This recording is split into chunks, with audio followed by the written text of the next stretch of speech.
Hey everybody, it's Caitlin. Welcome back to CoronaChat. Tonight is Thursday, May 21st, and last night we didn't record a CoronaChat video because North Carolina Governor Roy Cooper was holding a media briefing to share the latest data from our state and talk about plans for phase 2 of reopening. And I thought, we as a team, we thought it was really important to kind of listen into that, to be able to then make decisions about kind of how we're going to individually move forward, but also so that we could talk a little bit about that briefing tonight on CoronaChat. So, I wanted to share a little bit about that media briefing, even though I know lots of our viewers are not in North Carolina. But I think that this briefing gives us a good example about how to share information so that we can all understand it, and then use the information that we have to keep our communities safe. In this briefing last night, the governor asked Dr. Mandy Cohen, who leads the North Carolina Department of Health and Human Services, to share an update on the state of the public health emergency here in our state, right? So Dr. Cohen explained that, the department is looking at a 14-day running average of numbers because this gives us a better idea of what's happening than just looking at one day at a time, right? If one day we see a huge spike in cases, well, is that because we just got testing up, or is it because really truly there are more cases? So if we start looking at trend data over time, we have a much better idea and a much better understanding of how things are unfolding, right? Are cases going up in general? Are they going down? Are they staying flat? All of these numbers that Dr. Cohen talked about and all of the graphs that she showed kind of showed the trends over time. So, key takeaways, right? The state is doing more testing than before. We still need to do more testing than we're doing now, but the state has really ramped up testing. I think they said there's like 300 different testing locations available around the state, and they're working on getting more online. So while we are seeing some increases in the number of cases that are confirmed every day, some of this, might actually be due to increases in testing, as opposed to, that cases are actually going up, right? We're doing a better job of finding people who are infected as opposed to more people being infected.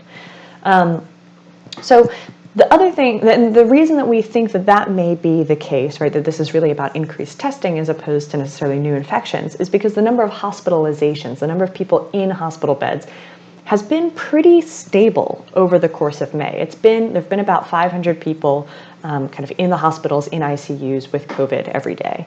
Although that's increased to an average of 550 in the last few days, which is suggesting that it's possible that we may be seeing the beginning of an increase. So we're going to be watching those numbers really, really closely. But because the data are generally flat, right, there's no big increases in cases, hospitalizations, deaths, the state's going to try to open up like a little bit more starting at 5 p.m. on Friday. Specifically, restaurants, barbershops, hair salons, and certain other businesses will be allowed to open at no more than half capacity, right? So as opposed to being completely closed, they're able to open and see some people, as long as there's social distancing, there's really rigorous cleaning procedures, we're taking all of the normal precautions. And just in time for Memorial Day weekend, the pools and beaches in our state will also be reopening. But again, asking people to make sure that they're respecting social distancing, giving each other lots of space and not crowding together in those places. Now remember, this reopening does not mean a full return to normal, right? Coronavirus is still out there. In fact, the slight increase in hospitalizations that we've seen in the last few days means that this is a smaller step for phase 2 than what was originally planned for our state.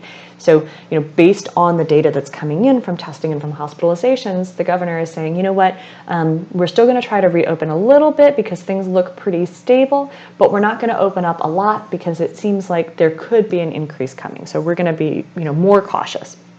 And if we see a sudden spike in cases, we may need to close things back down partially to try to get the situation under normal, right? So this is a kind of second tentative little step back towards normality. This is not full reopen. And this means, right, the fact that coronavirus is still out there and we have an active pandemic means that we all have to exercise good judgment in how we approach the reopening so we can keep ourselves and the people that we love safe. Right, as the governor noted, most of us are making these decisions anyway. Like, yeah, we're seeing stuff on the news about, protests, or maybe we're seeing stuff in the news of, oh, look at this street with all these people on it with no masks. But most of us, the vast majority of us, are, doing what we've been doing the last several weeks, which is just kind of staying at home. And a really good example of this is, even though houses of worship here in North Carolina are exempted from the stay-at-home order, right? Nearly all congregations across the state have made the smart decision to switch to virtual services or to worship together from the safety of their own cars in a drive-through style church service, right? So everybody kind of drives into the parking lot, and whoever is preaching can give their sermon from a microphone, and everybody can kind of listen in from the safety of their own cars. So figuring out how exactly to be safe together will need to look a little different for every community, right? We can do things like drive-in church here in North Carolina because most people have cars. That probably won't work in other places where people are more reliant on public transit. But we can be smart, and we can figure out how to come up with these solutions that are tailored to our own communities. If we just think a little bit about what we know and kind of think together about what our community needs and how we can apply the evidence that we have to our communities. So thinking about this at a super micro level, right, for us as individuals, this might be, how do we think about our Memorial Day plans? So if we plan to get together with people this weekend, like, let's do it outside with our masks on and respecting the 6 feet of social distancing. We can have that Memorial Day cookout, right? But maybe it's smaller this year than it would have been normally. Maybe we just have, a couple of family members over or a couple of friends instead of, a big blowout 500-person Memorial Day cookout, right? When we go to the pool, let's look first and see how many other people are there, right? If it's really packed, maybe we should try coming back later, or, just go bust out the sprinkler when we get home.